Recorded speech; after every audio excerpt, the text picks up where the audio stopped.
Makanan, tempat tinggal, pendidikan. Kita sudah terbiasa sekali menilai semua barang dan jasa menggunakan uang. Kita bahkan menilai uang dengan uang.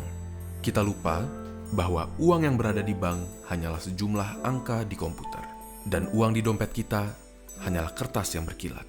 Semua uang hanya memiliki nilai karena kita ingin menukarkan uang dengan hal yang lain.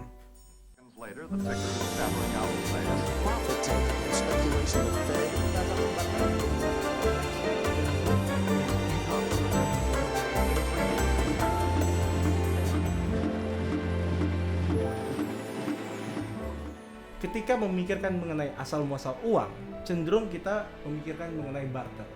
Barter adalah transaksi yang dilakukan tanpa menggunakan medium uang. Hanya saja, transaksi barter menjadi sangat kompleks dan rumit. Inilah mengapa kita menciptakan uang.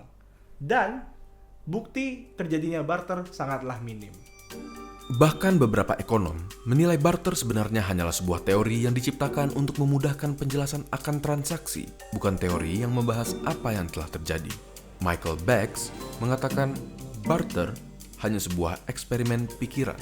Graeber juga dalam bukunya Debt: The First 5,000 Years menjelaskan bahwa tidak ada bukti yang cukup untuk menyatakan keberadaan barter, melainkan transaksi memang sudah dilaksanakan dengan uang. Di sini, yang perlu disadari adalah manusia bertransaksi dengan dua hal yang berbeda, uang dan fiat.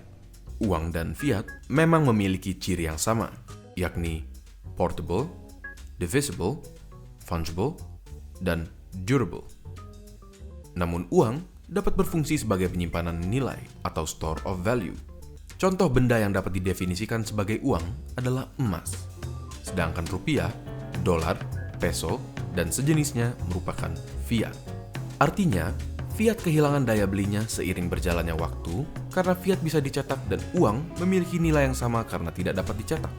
Berdasarkan ini, yang membedakan uang dan fiat adalah fiat tidak memiliki batas. Emas telah dijadikan sebagai media transaksi dan sebagai alat penyimpanan dari dulu. Di masa modern, emas sempat dijadikan sebagai basis keuangan yang disebut commodity money. Tapi, kita tidak mungkin membawa emas yang berat kemana-mana kan? Nah, di dalam sistem commodity money, emas-emas tersebut hanya disimpan di bank dan transaksi akan dilakukan dengan kertas yang menyatakan kepemilikan emas tersebut. Oleh karena itu, kertas yang dibawa-bawa merupakan claim check. Di dalam sistem ini, emaslah yang merupakan nilai sesungguhnya dan kertas-kertas yang dibawa merupakan hak klaim untuk menggantikannya menjadi emas yang disimpan. Sistem commodity money digantikan dengan mata uang fiat. Fiat adalah alat tukar yang dicetak sesuai kehendak pemerintah. Menurut hukum ekonomi, semakin banyak suplai suatu barang, maka semakin rendah nilainya. Berbeda dengan emas yang bersifat terbatas dan langka, emas tidak dapat dicetak, sedangkan fiat dapat dicetak. Berkat suplai fiat yang dapat ditambah, dan memang ditambah, terjadilah inflasi. Kita berpindah dari commodity money ke fiat currency pada tahun 1971. Terdapat dua pemikiran yang menghasilkan nilai pada fiat seperti rupiah, dolar, dan sejenisnya. Pertama, fiat dinyatakan bernilai dikarenakan pemerintah menyatakan demikian dan rakyat menerima dan menggunakannya sebagai alat tukar yang sah. Kedua, fiat diterima dan digunakan dikarenakan bernilai.